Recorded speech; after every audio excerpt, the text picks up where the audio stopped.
Bienvenue sur votre messagerie. Vous avez un nouveau message. Bonjour l'Église M, je me présente, je m'appelle Guillaume, je suis chrétien et je vous suis depuis pas mal de temps maintenant sur les réseaux sociaux et notamment sur YouTube. Alors je regarde aussi certains cultes d'autres églises comme Hillsong, Momentum, El Melka et je me permets de vous appeler tout simplement pour partager quelque chose qui m'interpelle beaucoup en ce moment. Je suis assez surpris de voir tous les efforts, tous les moyens mis en place par les églises pour attirer le plus de monde. Bon, d'un côté, je pense que c'est une bonne chose, et en même temps, j'ai un peu l'impression que le but, c'est plus vraiment de faire des disciples, mais c'est d'attirer le maximum de personnes, d'avoir le plus d'abonnés, la course au like. Bref, ça me perturbe beaucoup, ça me fait poser plein de questions. Vous pensez pas qu'il y a un risque? Est-ce que l'Église prenne la grosse tête? Ou qu'elle pense que tout ce succès vient d'elle, de sa stratégie, et plus que de l'œuvre de Christ dans les cœurs? Voilà un petit peu mes questionnements du moment. Je vous remercie d'avoir pris le temps de m'écouter. Au revoir. Merci Guillaume pour cette question directe. Ça nous interpelle directement en tout cas. Une question qui pourrait sembler particulièrement d'actualité en ces temps où on voit fleurir quand même sur Internet les chaînes YouTube de différentes églises, et la pandémie qu'on vit a produit aussi a nécessité cette dimension-là. On voit aussi tous ces réseaux sociaux où on rivalise de punchlines. J'essaierai d'en avoir des pas trop mauvaises ce matin. En tout cas, c'est ça. On pourrait se dire que c'est particulièrement d'actualité. Et pourtant, je crois que la question qui nous est posée ce matin, elle va beaucoup plus loin. Elle va beaucoup plus loin parce qu'elle est légitime. Et elle nous donne à tous et à toutes aujourd'hui, même pour nos vies individuellement, l'occasion de réfléchir. Ne risquez-vous pas de prendre la grosse tête ou de penser que votre succès, celui de votre Église, vient de vous? Alors, je vais peut-être en faire sourire certains, mais la grande philosophe Demi Lovato a dit un jour « Votre esprit peut être votre meilleur ami ou votre pire ennemi.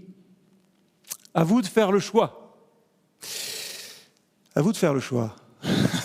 Si c'était si simple. Je pense qu'il ne viendrait à l'idée d'aucun chrétien, d'aucun pasteur, d'arriver devant vous et de dire « Ce que je le fais pour moi. Je le fais pour ma gloire. Je le fais pour mon compte en banque et celui de mon Église. » Personne. Ça viendrait à l'idée de personne de dire ça. Et pourtant, nous vivons dans une société qui est, obsédée par la célébrité. Ça vaut pour les athlètes, ça vaut malheureusement pour les pasteurs, on a même des top chefs aujourd'hui. Bref, il n'en faut pas beaucoup finalement pour être une célébrité. Je me souviens quand j'étais au collège avant, si j'avais le malheur de trébucher dans la cour devant tout le monde faisait « ah ah ah ah ». J'étais une célébrité pendant 25 minutes. Pas forcément pour les bonnes choses.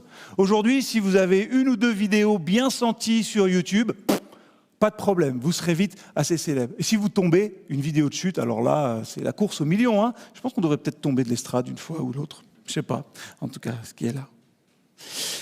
La question qui nous est posée ce matin, elle est importante. Parce que, pour beaucoup, le but d'une vie, le summum d'une existence humaine, c'est d'être célèbre. On veut être connu et reconnu. Et si possible, dans la rue. C'est encore mieux. Et c'est la même dynamique qu'on remarque sur nos réseaux sociaux finalement. Ils deviennent une mesure de notre célébrité ou de notre influence un petit peu. Je me suis posé la question en entendant cette question justement, de savoir si nous n'avions pas programmé toute notre société, toute notre mentalité aujourd'hui finalement, pour nous faire mousser. Tout le monde voit qu'on soit un peu bien comme cela. Jésus et Paul, vous vous en doutez, nous invitent à vivre quelque chose de complètement différent. Écoutons ce que l'apôtre dit à ses Corinthiens. « Ainsi, personne ne doit fonder sa fierté sur des êtres humains, car tout vous appartient. Paul, Apollos ou Pierre, le monde, la mort, le présent ou l'avenir, tout est à vous, mais vous, vous appartenez à Christ et Christ appartient à Dieu. » Paul est en train de conclure le chapitre 3, c'est les versets 21 à 23, en faisant ressortir deux choses. La première, c'est que la sagesse du monde demeure une folie. Jean-Pierre nous en a parlé la semaine dernière. Deuxième chose, il déclare aux Corinthiens que leur folie, justement, leur sagesse toute mondaine finalement, les a conduits à se considérer ralliés à des responsables de parti, à des hommes finalement. Moi je suis d'Apollos, moi je suis de Paul. Et Paul leur dit, mais vous êtes fous de penser comme ça. Paul souligne que ces gens, ces Corinthiens, n'ont nul besoin d'être subordonnés à des hommes, à des leaders, à des factions finalement. Pourquoi ? Parce que les responsables leur appartiennent aussi. Et eux-mêmes appartiennent au Christ qui les possède. C'est le point central ce matin. Je pense que vous l'avez déjà vu poindre à travers les chants qu'on a chantés. Le meilleur remède à l'orgueil, parce que c'est de ça dont parle la question. Le meilleur remède à l'orgueil, le meilleur remède à la grosse tête, c'est de placer Christ au centre. De vivre individuellement, chacun et chacune, pour pouvoir le vivre en Église, rassembler le renversement des valeurs que Christ est venu inaugurer. Je ne vais pas retenter le blanc, mais pensez à votre anniversaire. Et si c'est votre anniversaire aujourd'hui, joyeux anniversaire, à vous aussi qui nous regardez. Pensez à votre anniversaire. Généralement, votre anniversaire, c'est le jour où on pense particulièrement à vous. Peut-être pour les enfants, vous n'aurez pas besoin de faire votre lit ce matin, on le fera pour vous. Dans la société un peu sexiste que l'on vit, peut-être que, mesdames, on vous dira « Fais pas la vaisselle, chérie, je vais le faire aujourd'hui. » Et on le fera avec un grand sourire, et on dira « C'est ça. Vous pouvez faire la vaisselle tous les jours, messieurs aussi, hein. C'est juste comme ça. » Généralement, à votre anniversaire, vous êtes le centre de l'attention. J'ai pensé à ça, et j'ai pensé à l'anniversaire de Jésus. Alors, on l'a mis, nous, le 25 décembre, hein. Voilà. L'anniversaire de Jésus, c'est un rappel annuel constamment qui nous est fait de regarder ce que Christ est venu accomplir sur terre. Il est venu ici, il a quitté les cieux pour venir dans notre pagaille. C'est ce qu'on rappelle aussi à Noël. Et ensuite, dans sa vie qui a continué, rien n'a jamais tourné autour de lui. C'était les pauvres, les malades d'abord, les oubliés de la société qui étaient là. Et il a fait des choses incroyables dans la vie des gens. Et vous savez ce qu'il leur a dit après ? Ne le dites à personne. Jésus guérit dans la vie des gens, guérit leur corps, guérit leur âme, et il leur dit, ne le dites à personne. Voilà la stratégie marketing, si je peux dire, le plan de com de Jésus. Ne dites rien à personne. Alors la question qui nous est posée nous vient de Guillaume, qui est un chrétien, il le dit. Donc il doit connaître cette parole que vous connaissez aussi. Cherchez d'abord le royaume de Dieu, cherchez à faire sa volonté, et Dieu vous accordera aussi tout le reste. On aime bien la dire, hein. Peut-être que des fois vous la donnez aux autres pour les réconforter. Cherche d'abord le royaume de Dieu. Vous savez, hein, le prix de notre foi, ce qui nous coûte finalement vraiment dans notre service, hein, chacun et chacune, pour un pasteur, pour une église, pour chacun d'entre nous, c'est de reconnaître que l'église M n'est pas le centre du monde. Ça, vous le saviez peut-être. C'est de reconnaître que tout ne tourne pas autour de nous et de notre propre personne. Être, vivre, servir, être église centrée sur Christ, ça veut dire abandonner nos conforts, ça veut dire abandonner nos sécurités. Et peut-être que vous l'avez fait dans votre vie, hein, tout ça. Vous avez abandonné votre confort, vous vous destinez peut-être à partir en mission et vous abandonnez votre confort. Votre sécurité. Peut-être que ce matin, vous êtes venu à l'église, vous vous êtes dit « Ah, j'ai plus grand-chose, mais je veux quand même donner quelque chose pour l'œuvre du Seigneur. Je vais le faire. » C'est facile aussi, peut-être. Le plus difficile, c'est que pour vivre le service comme le montre le Seigneur, nous devons aussi abandonner notre orgueil. Et ça, c'est plus compliqué.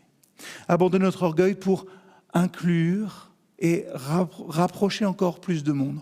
Suivre Jésus, je l'ai déjà dit, mais je le redis, ça veut dire que je vais revenir sur mon orgueil et peut-être que le dernier mot, je ne l'aurai pas. Je ne l'aurai plus. Je le laisse aux autres, finalement. J'ai envie de vous dire que le truc super en suivant Jésus, c'est que nous n'avons plus besoin de nous préoccuper de notre popularité. Nous n'avons plus besoin non plus de nous préoccuper du qu'en dira-t-on. Parce que notre but n'est pas de nous promouvoir, mais d'aider et d'aimer les autres. Et je trouvais ça assez frappant, je ne savais pas avant hier soir, qu'il y ait eu une annonce pour M-Emploi ce matin. Je ne suis pas là pour me faire mousser, mais je suis là pour aider, aimer les autres et ainsi pouvoir les élever, les relever dans leur vie. Il faut faire attention à ne pas détourner l'attention des gens sur nous. Regardez-moi ce que je fais dans l'église. C'est facile même pour moi de le dire. Attention de ne pas attirer l'attention sur nous, mais au contraire, reflétons notre foi en Christ en aimant et en sachant élever les autres. Si tout tourne autour de nous, rien ne tournera jamais autour de Christ. Allez, je trahis un secret pastoral. On se le dit souvent. Vous pensez que c'est facile d'arriver comme ça et de donner cette prédication? Nous, on prie chaque semaine pour que le Seigneur nous donne la force et dit, Seigneur, nous, on est bien peu de choses. Que tu nous aides à donner simplement ta parole. Que tout ne tourne pas autour de nous, mais qu'on te voit, toi, au travers de ce que l'on peut transmettre. Cherchez d'abord le règne de Dieu, cherchez à faire sa volonté, et Dieu nous accordera aussi tout le reste. Alors je vais parler très pratiquement, et je vais parler en mon nom personnel pour l'instant, et peut-être que ça vous aidera, mais pour que je vive moi l'humilité à l'image de Jésus, j'ai besoin de regarder à ce que Christ a fait pour moi dans ma vie et être reconnaissant. Cultivons une culture de la reconnaissance, parce que être reconnaissant pour ce dont on a bénéficié en Christ, ça crée l'humilité. Regardez à ce que Dieu a fait pour moi dans ma vie et être reconnaissant. Première chose. La deuxième, j'ai besoin constamment de me souvenir de là où j'étais avant de rencontrer le Seigneur, peut-être. J'ai besoin de me souvenir peut-être du marasme dans lequel j'étais, de la situation dans laquelle j'étais. J'ai besoin de m'en souvenir. Je ne vis pas dans le passé, Je vais vers l'avant, mais je n'oublie pas non plus d'où je viens et tout ce que Christ a fait pour moi et de tout ce qu'il m'a sauvé, combien il m'a racheté. Parce qu'en faisant tout ça, c'est la troisième chose, je contribue à l'unité du corps de Christ. Notre unité, à nous tous, elle est soutenue par notre humilité individuelle. Faites aux autres ce que vous souhaiterez qu'on leur fasse. Aimez votre prochain comme vous-même. Ça demande énormément d'humilité. Mais cette humilité-là est nécessaire pour maintenir ensemble notre unité. Il ne faut pas qu'on se dise qu'il y en a un qui est plus important que les autres. L'humilité, c'est la base. C'est le super pouvoir aussi peut-être d'une église ou d'un leader. Amen? Amen? Amen, oui, dans un monde idéal, amen. Forcément. Et vraiment, je comprends cette question qui nous est posée ce matin. Je comprends l'inquiétude aussi, parce qu'on voit plein de choses, on se dit, mais où est-ce que ça va? Je comprends l'inquiétude aussi parce que si vous êtes chrétien, depuis longtemps ou depuis pas trop longtemps, j'ai cherché le terme, alors j'ai repris celui que va donner l'Ecclésiaste. Vous savez ce que ça fait de vivre avec quelqu'un qui est un petit peu fou? Ecclésiaste 9, verset 3. De plus, le cœur des humains est rempli de méchanceté et la folie habite leur cœur. 5 minutes? Non. Pendant leur vie. Vous savez, moi, Jérémie, je sais que je ne suis pas grand-chose. Je sais en tant que pasteur que tout doit tourner autour de Dieu et pourtant, ça ne m'empêche pas, le lundi matin, d'aller faire un tour sur la chaîne YouTube de l'Église M, de regarder si le culte a été bien suivi, si on a dépassé les 1000 vues, combien d'abonnés on a gagné, Ça ne m'empêche pas non plus de passer, faire un petit tour sur Facebook, sur Instagram, voir les jolies photos que Stéphane poste, et voir si elles ont été likées un petit peu. Il est dur le verset de l'Ecclésiaste, hein ? Le cœur des humains est rempli de méchanceté et la folie habite leur cœur pendant leur vie. Si nous sommes enclins à douter du jugement que Salomon pose dans ce livre-là, il y a un péché particulier qui nous renvoie au fait que l'Ecclésiaste a raison, c'est notre orgueil. Notre orgueil. Certes, en tant que chrétiens, nous avons tous et toutes reçu un cœur nouveau, mais j'en ai pas fini, moi. Vous n'en avez pas fini, nous n'en avons pas fini avec l'orgueil. Et l'apôtre Paul, on pourrait dire qu'il dit plein, et il dit bien d'autres choses dans ces 4 premiers chapitres de 1 Corinthiens. Mais dans ces 4 chapitres, il nous oblige, j'allais dire, à discuter avec notre fierté, avec nos égos, avec notre orgueil. Oui, la question qui nous est posée, elle est aussi directe et dérangeante, car qu'elle nous oblige à une véritable introspection. Qui est celui que je veux faire briller ? Qui est celui que nous voulons faire briller ? Nous-mêmes, notre Église ou Christ ? J'ai mal à rappeler il y a 2 semaines, et je vais résumer très rapidement son propos. Nous transmettons une sagesse secrète et cachée de Dieu. Vous savez, aucun des dirigeants de l'époque, j'ai mal à bien rappeler en centrant tout sur la croix, ne l'a comprise, parce que s'ils avaient compris la sagesse que Jésus venait apporter, jamais ils n'auraient crucifié le Seigneur. Si on regarde en face notre orgueil, dans notre vie, alors nous sommes obligés de regarder aussi tout le mal que notre orgueil traîne dans son sillage. Je vous inviterai bien à fermer les yeux presque, à vous souvenir des moments où vous avez été un peu orgueilleux, à faire cette vraie introspection maintenant, et vous dites « Ah ouais, là j'étais un peu orgueilleux ». Qu'est-ce qui s'en est suivi ? Un conflit ? Des amitiés brisées peut-être ? Simplement pour vouloir avoir raison ? Peut-être des nuits à fomenter une revanche, la vengeance est un plat qui se mange froid. Des frustrations, mais je mérite d'avoir ça moi aussi. Des églises divisées, des couples brisés, bien des larmes encore viennent de notre orgueil. Et cette question, elle nous pose quelque chose de très intéressant. Ne courez-vous pas le risque ?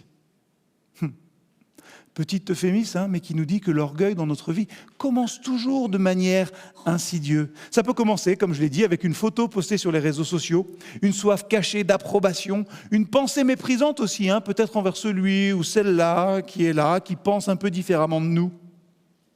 Mais Paul nous ramène encore et toujours à la croix. Si les autorités de l'époque avaient reconnu Christ et la sagesse qu'il venait apporter, ils n'auraient pas crucifié le Seigneur. Paul nous rappelle à la croix et il nous montre la bête qui a grandi et qui est incapable de reconnaître, à cause de son aveuglement, de son orgueil, le Seigneur qu'ils ont devant eux. Les Juifs exigent des signes, les Grecs recherchent la sagesse, mais nous prêchions le Christ crucifié. Tout au long des 4 premiers chapitres d'1 Corinthiens, Paul nous ramène à la croix. J'ai décidé de ne rien savoir dans mon séjour parmi vous que Jésus-Christ, et plus précisément Jésus-Christ crucifié. Sagesse, 1 Corinthiens 2, verset 2. Jean-Pierre en a parlé la semaine dernière. Paul sait, et c'est une des réponses à la question qu'on peut apporter, que l'orgueil ne règne que là où la croix a été oubliée ou déformée. Pourquoi ? Parce que l'orgueil ne peut pas résister au message de la croix. La croix nous rappelle que c'est pour notre péché à nous que Christ a été crucifié, qu'il est mort pour nos péchés. John Stott, dans son ouvrage « La croix de Jésus-Christ », dit quelque chose d'intéressant. Avant que nous puissions voir la croix comme quelque chose de fait pour nous, nous devons la voir comme quelque chose de fait par nous. C'est pour nos péchés que Christ est mort. C'est nous, l'humanité, qui a rejeté le Fils de Dieu. La croix ensuite détruit notre orgueil parce qu'elle le redirige. Paul a écrit en 1 Corinthiens 1 que celui qui se vante du Seigneur. Qui a été crucifié pour moi ? Christ. Par conséquent, je ne peux pas me vanter de moi-même. Christ est mort pour moi, pour mes péchés. Par conséquent, j'ai toutes les raisons de me vanter de ce que lui a fait pour moi. C'est à cause de lui, à cause de Christ, que nous sommes chrétiens, que l'on porte son nom. Nous sommes en Jésus, nous rappelle Paul, pas parce que nous sommes disciples d'un tel super apôtre ou d'un autre, pas parce que nous sommes nés dans une famille croyante, pas parce que nous avons été assez intelligents pour discerner la véritable identité de Jésus, ni même parce qu'on est conscient de nous-mêmes qu'on a besoin d'un sauveur et qu'on n'est pas capable de se sauver soi-même, mais à cause de Christ. Derrière toutes les circonstances extérieures qui nous ont conduits à la repentance et à la foi, il y a le Père qui nous a appelés, le Fils qui nous a recherchés, qui est venu pour nous chercher, et l'Esprit qui nous réclame constamment et qui nous travaille constamment. Laisse tomber ton orgueil. Et Paul continue, parce que la croissance chrétienne, ça continue ce moment de conversion. Donc ça nous pose à nous une vraie responsabilité.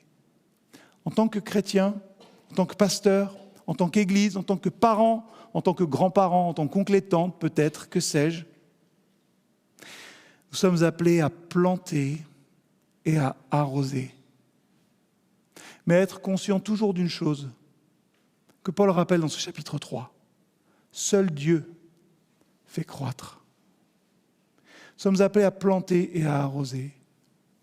Et j'ai trop vu depuis maintenant 15 ou 16 ans que je suis pasteur, la difficulté et la douleur que parfois il peut y avoir pour des parents de croire, de voir leurs enfants ne pas marcher dans la même voie. J'ai trop vu de gens qui disent « mais qu'est-ce que j'ai fait de mal ? Pourquoi ça n'a pas marché ? Pourquoi est-ce que lui ça marche ? Pourquoi est-ce que les miens non ?» Notre responsabilité à nous, elle est de planter et d'arroser. Vous n'avez rien fait de mal. Dieu fait croître. Ainsi, tournons-lui vers lui, mettons-le au centre de nos vies de famille simplement, et prions pour que le Seigneur fasse croître la plante. Lorsque l'orgueil, par contre, au contraire, nous fait croire que nous sommes responsables d'un cadeau ou d'une victoire, une question peut nous ramener à la réalité. Pourquoi faire le fier à propos de ce que tu as, comme si tu ne l'avais pas reçu ? Vous avez pu chanter ce matin. Il y avait une belle équipe de louanges, comme on en a chaque dimanche. Vous êtes peut-être chez vous, vous pouvez regarder cette vidéo et vous vous dites, c'est chouette quand même d'être dans son canapé avec son café et de regarder ce film. Ouais, on est bénis. On pourrait peut-être se vanter. Souvenons-nous de ce que dit le Seigneur, mais qu'est-ce que tu as que tu n'aies pas reçu ? Je pense qu'il nous faut cultiver cette reconnaissance-là aussi dans notre Église, savoir tout ce que nous avons reçu et combien nous sommes bénis par les dons des uns et des autres qu'ils mettent au service. Et ce n'est pas un sujet de gloire, c'est un sujet de reconnaissance. Constamment, nous devons vivre cet appel-là. Vous savez, lorsqu'on pense s'attribuer le mérite de quoi que ce soit, quand on cesse de faire ça, quand on cesse de se dire « Ah, c'est parce qu'on est bon, on a la bonne technique, tac, tac », alors on peut être reconnaissant et voir tout comme une grâce de Dieu. On peut rendre grâce pour tout. Toute vie d'église devient une grâce, devient un don et donc une raison de louange. Tout vous appartient. C'est vous les propriétaires. Tout vous appartient. Paul, Apollos, Pierre, Jean-Pierre, Gemma, Jérémie, le monde, la vie, la mort, le présent ou l'avenir, tout est à vous. Mais vous appartenez au Christ et le Christ appartient à Dieu. La question, elle le souligne, c'est une vraie réalité dont il faut avoir conscience. Nous sommes tentés par la gloire pour une raison. Parce que l'espace d'un instant, la fierté nous donne ce que nous recherchons maladivement. 1000 abonnés de plus. L'admiration de nos pères, peut-être. C'était bien, pasteur, super ta prédication. Ouais. L'admiration de nos pères, des foules, peut-être les rires. Je suis content quand vous rigolez des fois dans mes prédications. Le plaisir aussi de faire partie d'un groupe. Ouais, nous, on est comme ça, eux, ils sont comme ça. Notre verset de ce matin il a une logique surprenante et imparable. Si nous appartenons vraiment à Christ et que Christ appartient à Dieu, alors nous appartenons à Dieu. Tout appartient à notre Père céleste et nous sommes ses enfants, donc tout nous appartient. Tout vous appartient. Donc quand votre orgueil vous dira « je mériterais moi d'avoir ça », quand l'orgueil vous dira « mais pourquoi je suis privé de ça, de quelque chose de bon ?» Ça peut être dans une vie individuelle, ça peut être dans une église, et tas d'églises qui n'ont pas tous les moyens qu'on peut avoir, par exemple, ou qui se disent « oh là là, si on pouvait être comme eux ». Je ne parle pas que de nous là, loin de là. Si on pouvait être comme cette église-là, comme ces choses. Ce verset, ce matin, nous redit que quand notre orgueil nous dit on est privé de quelque chose, il y a quelque chose qu'on n'a pas et qu'on mériterait, j'espère que les chrétiens, tout le monde, les églises du monde, celles qui sont sur YouTube et celles qui n'y sont pas, que tous les pasteurs, moi en premier quand je pense qu'il me manque quelque chose, les évangélistes, les docteurs, les responsables d'activité, ceux qui prient, tous ceux et celles qui font le ménage, se souviennent que notre Père possède toutes choses et arrangera toutes choses maintenant, les circonstances, pour que nous puissions dire, comme David, le roi, l'Éternel est mon berger, je ne manquerai de rien. Ouais, la question de Guillaume, elle est intéressante parce qu'elle nous dit qu'il faut faire attention quand même à nos chevilles. La fierté, la popularité, ça nous offre quelque chose, mais seulement pour un instant. Et Dieu propose, lui, de faire concourir toutes choses dès maintenant à notre bien. Car nous appartenons au Christ et le Christ appartient à Dieu et Dieu possède le monde. On est tenté par la gloire, veillons sur nos chevilles donc, sachant que le prix à payer pour quelques instants de gloire est immense. Et je vais citer un deuxième grand philosophe ce matin, Thomas N. Gijol, qui est un comique que certains connaissent peut-être, qui disait il y a quelques années, dans un de ses sketchs, vous savez, aujourd'hui je fais des films et tout, c'est rigolo, et je suis à la mode, mais vous savez, dans 20 ans, je ferai des pubs pour une marque de lessive, il faudra bien faire manger, il faudra bien qu'on garde l'activité. Repensez-y, c'est terrible. Il faudra peut-être tout sacrifier pour continuer à avoir cette gloire qui est là. Tout sacrifier pour conserver l'attention, notre intégrité, nos convictions, peut-être parfois. Et j'espère que nous n'aurons pas à sacrifier la vérité. En tout cas, nous devons veiller à nos chevilles et faire attention aux moments de gloire passagère. Nous appartenons au Christ en tant que fils du Père. Christ appartient à Dieu et Dieu possède le monde. Alors ça a été un petit peu dérangeant quand même pour mon orgueil à moi de réfléchir à cette question-là ce matin. Et si j'avais Guillaume devant moi, je ferais ce que tout bon pasteur fait, on se reprend pas. Je te laisse avec une parole. Confie-toi en l'Éternel de tout ton cœur. Ne t'appuie pas sur ton intelligence, reconnais-le dans toutes tes voies et il rendra tes sentiers droits. Je ne sais pas, moi, exactement où le Seigneur me conduira demain. On peut avoir une idée en Église, mais nous ne savons pas non plus où le Seigneur nous conduira. Je ne sais pas où il vous conduira chacun et chacune. Et j'ai envie de dire, pas la peine d'essayer d'avoir l'orgueil de le savoir, reconnais-le dans tout ce qu'il fait. Et alors, il nous amènera, il amènera son Église là où nous sommes supposés aller. Amen. Je vous invite à prier un instant. Seigneur notre Dieu, merci pour ta parole qui nous rappelle encore une fois que nous avons tout en toi. Seigneur, garde-nous attachés à toi. Garde-nous et veille sur nos cœurs. Seigneur, que nous ne puissions nous glorifier de rien si ce n'est de toi. Merci pour la manière dont tu nous bénis. Merci pour les frères et sœurs. Merci pour les dons que tu dispenses à ton Église ici et bien ailleurs. Seigneur, garde-nous de nous comparer les uns aux autres, d'église entre églises. Seigneur, c'est toi qui sais là où tu veux nous amener. Et nous voulons vivre dans cette confiance, dans la reconnaissance de savoir tout ce que tu as fait déjà, et avec l'assurance que tu n'as pas fini de nous bénir. Amen.